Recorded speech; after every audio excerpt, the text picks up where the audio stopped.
Hello mga ka-vlog! Ito na magluluto ako. Ito yung mga ingredients ko. Yan. At ito yung gulay na lulutuin ko. Iniba ko yung yung medyo matigas-tigas kasi yung una ko lulutuin. Yan. At ito yung sunod ko maluto na yung medyo matigas na gulay. At ito na nga. Yan. At yun nga ako ng panggato para makapagluto ng ako ng gulay. Ayan lagay ko ng karaha. Pag puminipita siya, lagay ko ng mantika mamaya. Okay. Hintay lang po tayo.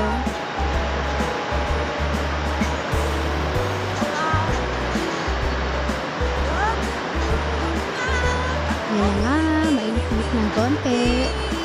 Kaya lagyan natin yung mantika. Gandahan natin. Yan. At pag uminit pa yung mantika ng kaunti, ang susunod natin ilalagay ay yung mga ingredients. Yan nga. Gisahin natin. At halong-haloin natin yan para mas masarap yung luto natin syempre. Yan nga. Halo-halo. Para mas masarap. Ayan. Ko yung camera ko. Hirap talaga ito. Bisa lang yung magawa ng video.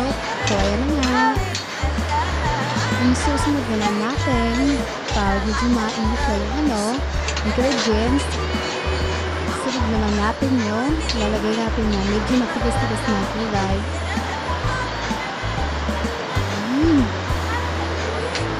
Yan pa lang ulam na. Sarap talaga. Na.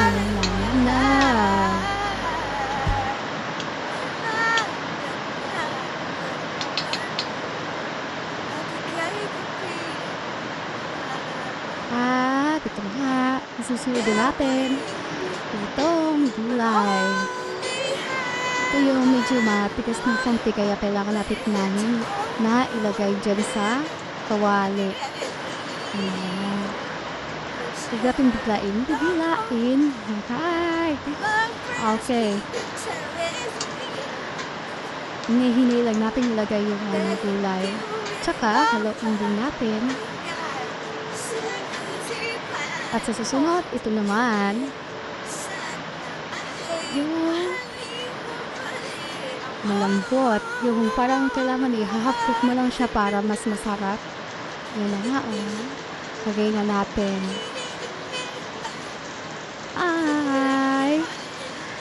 Huwag kalimutan mga ka-vlog. Mag-subscribe na po kayo. Ito yung mga luto mahirap lang. Sana manood kayo. Yan na nga. Halo-haloin na natin. Yan.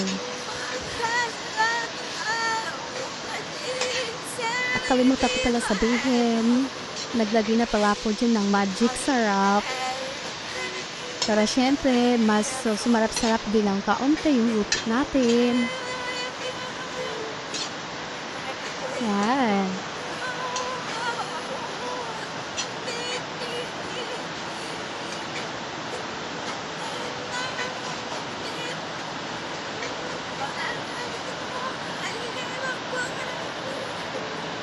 At ayan na nga yung secret ingredients na aton. Ayan na nga, ang sardinas nga ni. Lagay na natin yung sardinas. Yung pinaka-secret na natin. Yan na.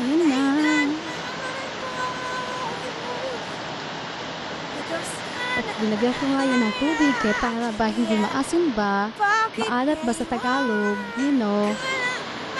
ang asin. Nilagyan ko yan ng asin.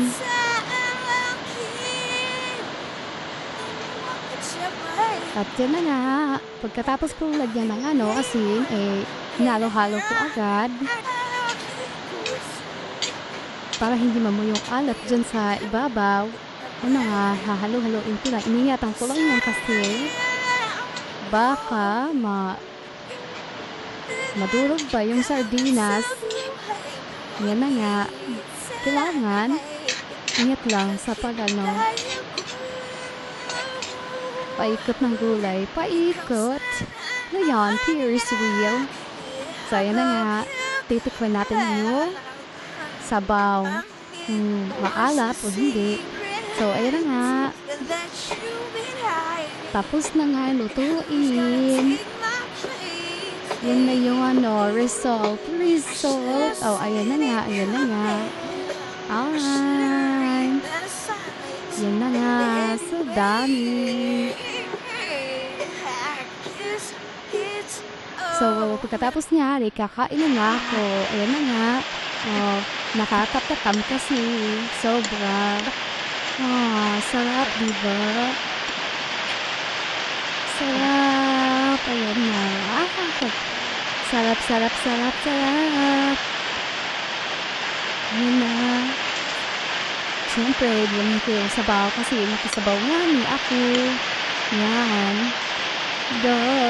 Ang gulay. Kailangan mo kumain ng gulay para mas bingalan mo kasi hindi kayo kumakain ng gulay kasi mahirap nga ako. Kaya mayaman kasi kayo kaya hindi kayo kumakain ng gulay. Ako, mahirap na ako kaya kumakain ako ng gulay. Ayun na nga. Ay, init na. Nag-init pa. Pero okay lang yan. Nagugutom na ako kasi nga ang sarap-sarap ng ulam ko. Gulay with sardines. Grabe. Ang sarap. Yung mukha, parang hindi ayan na nga. Nag-smile na nga ni. Pakikita kasi ng camera. Kaya biglang ngumiti. Yan. Sarap daw. Okay, ayos daw.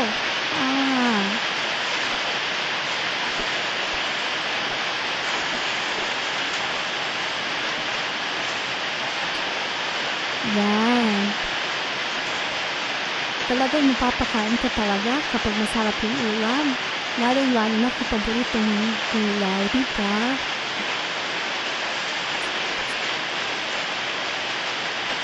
Yan. Ang sarap. Sobra. Thank you, guys.